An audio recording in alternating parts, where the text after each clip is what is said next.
Hello there. Today I want to talk about a topic that has been on my mind for a while. And that is, don't feel sorry for older men. They don't deserve love.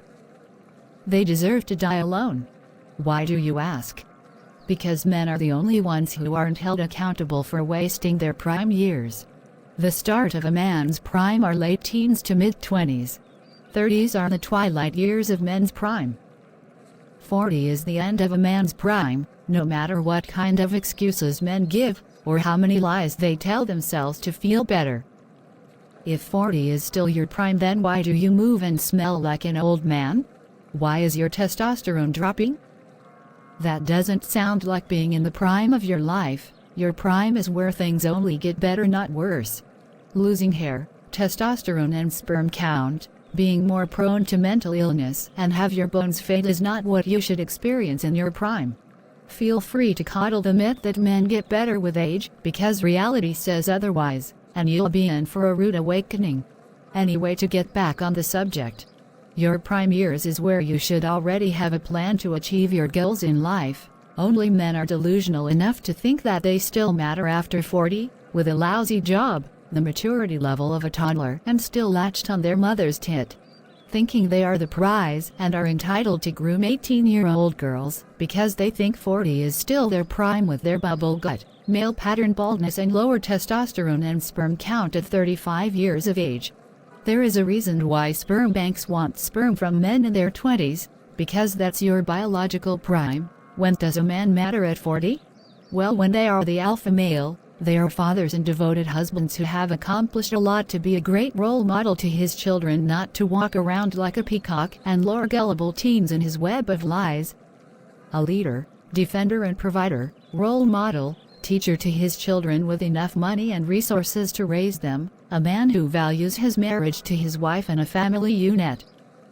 Only then a man is in his prime, when it comes to a social status, not when he does nothing but sleep around, have fun with multiple women, and not use his prime years wisely. But now that he fears of being alone, he wants to dust himself off and impress women that could be his granddaughter. But how can a single 40-year-old man who is still latched on his mother's tit be in his prime still? You passed your biological prime.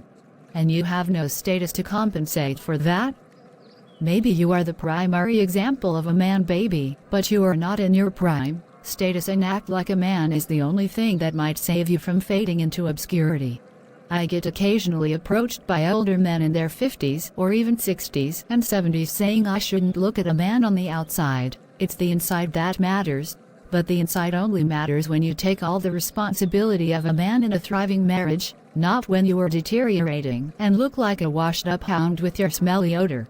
In reality, men just want a hospice wife later in life, so that he has professional health care for free, mooch off her money, and then have his parasite children and grandchildren to take all your money and belongings when he dies or divorces you.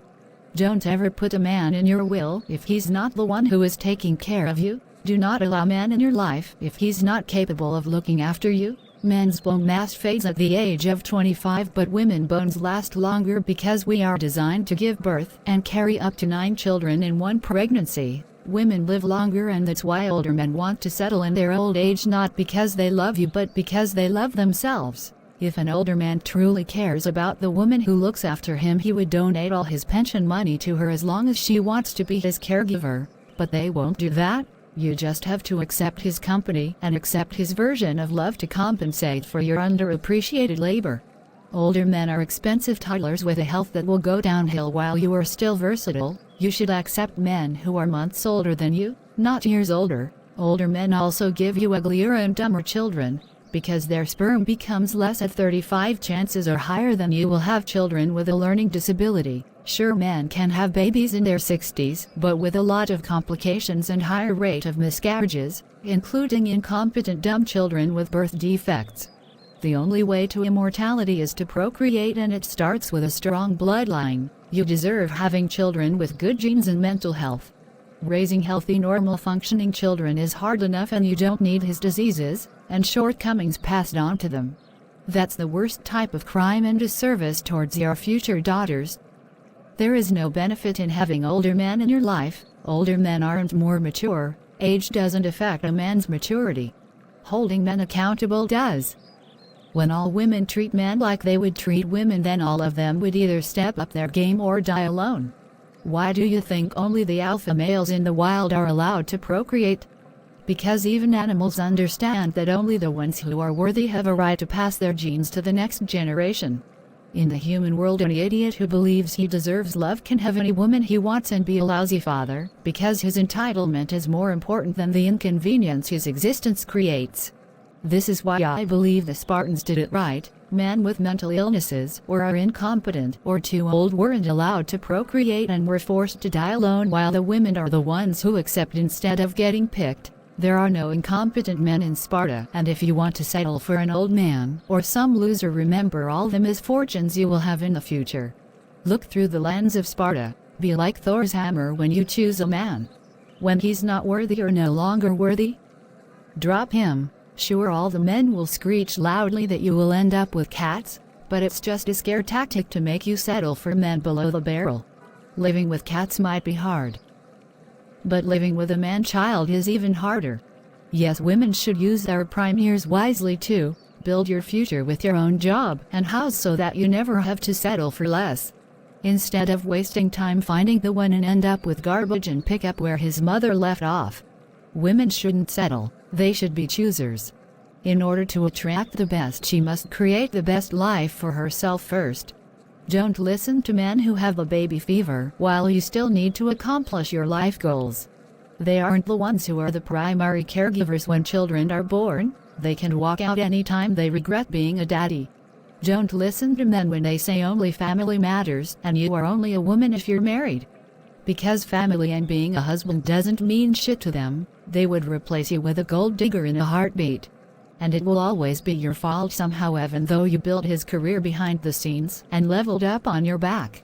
Few days ago, a man killed his wife because she's working 2 jobs to pay for her mother's cancer treatment, and he probably got jealous because no money is spent on him.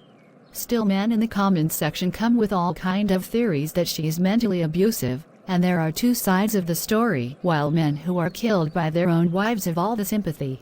Even if a man is your cause of death, whether if he killed you or slowly killed with all the problems and stress he gives you, the man still gets sympathy because you're probably a bitch, or you get the blame for having him. Using your head never leads to regret. So the last thing you should do is choose men out of love. Choose men who give you the least inconvenience instead.